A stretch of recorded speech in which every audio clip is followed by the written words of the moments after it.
Experts के according India में rainfall patterns अब काफी अनप्रेडिक्टेबल हो रहे हैं। बढ़ रही है लेकिन सप्लाई इंफ्रास्ट्रक्चर उतनी फास्ट एक्सपैंड नहीं हो पा रहा।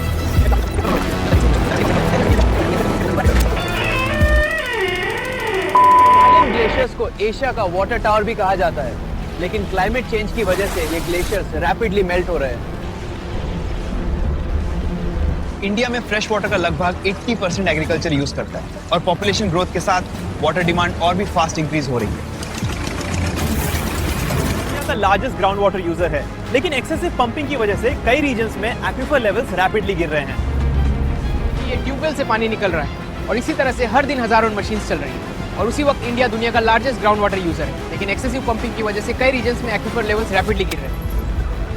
इंडिया के कई मेजर सिटीज दिल्ली, बेंगलुरु और चेन्नई फ्यूचर में सीवियर वाटर शॉर्टेज का रिस्क फेस कर सकते हैं। कई इंडियन सिटीज में लोग अब वाटर टैंकर्स पर डिपेंड करने लगे हैं।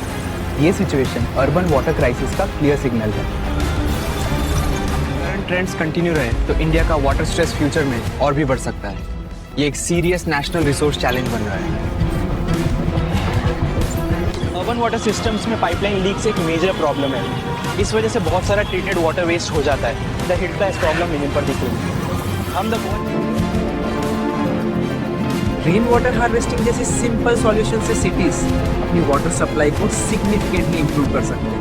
डैम्स और रिजर्वायर्स वाटर स्टोरेज के लिए इंपॉर्टेंट रोल प्ले करते हैं। ये सिस्टम्स एग्रीकल्चर, सिटीज और पावर जनरेशन को सपोर्ट करते हैं। इरिगेशन सिस्टम्स वाटर को डायरेक्टली प्लांट रूट्स तक पहुंचाते हैं। इससे वाटर वेस्ट कम होता है और फार्मिंग ज़्यादा एफिशिएंट बन सकती है। इन कंडीशंस को फार्मिंग क्राइसिस सिर्फ इंडिया तक लिमिटेड नहीं है। यूनाइटेड नेशंस रिपोर्ट्स के मुताबिक दुनिया भर में बिलियंस ऑफ लोग वाटर स्ट्रेस फेस कर रहे हैं। हर दिन एक अर्बन सिटीजन 100 से 150 लीटर्स तक वाटर यूज करता है। अगर हम वाटर रिस्पॉन्सिबली यूज करें तो फ्यूचर जनरेशंस के लिए रिसोर्सेज बच सकते हैं। अर्थ पर अवेलेबल वाटर का सिर्फ 2.5% ही फ्रेश वाटर है। अगर हम आज से वाटर प्रोटेक्ट करें तो फ्यूचर जनरेशंस के लिए लाइफ सिक्योर हो सकती है। इंडिया दुनिया के सबसे बड़े ग्राउंड वाटर यूजर्स में से एक है। अगर एक्सट्रैक्शन इसी स्पीड से चलता रहा तो फ्यूचर में वाटर अवेलेबिलिटी सीरियसली अफेक्ट हो सकती है। इंडिया में इरिगेशन का बड़ा हिस्सा ग्राउंड वाटर पर डिपेंड करता है, लेकिन एक्सेसिव पंपिंग से एक्विफर्स ग्रेजुअली खाली हो सकते हैं।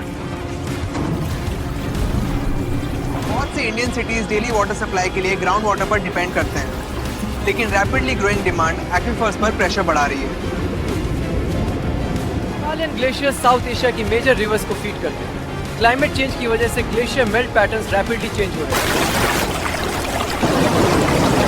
मेजर रिवर्स करोड़ों लोगों को वाटर सप्लाई करती है, लेकिन क्लाइमेट प्रेशर और डिमांड रिवर सिस्टम्स को ग्रेजुअली स्ट्रेस कर रहे हैं। डिस्चार्ज कई रिवर्स की वाटर क्वालिटी को अफेक्ट करता है। अगर पॉल्यूशन कंट्रोल स्ट्रांग ना हो तो ड्रिंकिंग वाटर सोर्सेज भी रिस्क में आ सकते हैं। सिटीज रिवर वाटर को ट्रीट करके ड्रिंकिंग वाटर बनाते हैं, लेकिन अगर रिवर्स पॉल्यूटेड हो जाए तो वाटर ट्रीटमेंट और डिफिकल्ट हो सकता है। बहुत से अर्बन एरियाज में वाटर सप्लाई लिमिटेड आज के लिए मिलती है। डिमांड बढ़ रही है लेकिन सप्लाई इंफ्रास्ट्रक्चर उतनी फास्ट एक्सपैंड नहीं हो पा रहा। पॉपुलेशन ग्रोथ के साथ वाटर डिमांड भी रैपिडली बढ़ रही है। अगर प्लानिंग स्ट्रांग ना हो तो फ्यूचर में शॉर्टेजेस और सीरियस हो सकते हैं। वाटर रिसोर्सेज लिमिटेड हैं, लेकिन पॉपुलेशन और डिमांड रैपिडली बढ़ रही है। इसी वजह से पर कैपिटा वाटर अवेलेबिलिटी धीरे धीरे कम हो रही है। इंडिया में एग्रीकल्चर का बड़ा हिस्सा ग्राउंड वाटर पर डिपेंड करता है, लेकिन एक्सेसिव पंपिंग की वजह से कई रीजन्स में वाटर टेबल रैपिडली गिर रहा है। रेनफॉल कम होता है और ग्राउंड वाटर लेवल गिरता है तो सबसे बड़ा इम्पैक्ट फार्मर्स और क्रॉप प्रोडक्शन पर पड़ता है। इंडिया का वाटर सिस्टम मॉनसून रेनफॉल पर डिपेंड करता है। अगर रेनफॉल पैटर्न अनस्टेबल हो जाए तो वाटर सिक्योरिटी भी रिस्क में आ सकती है।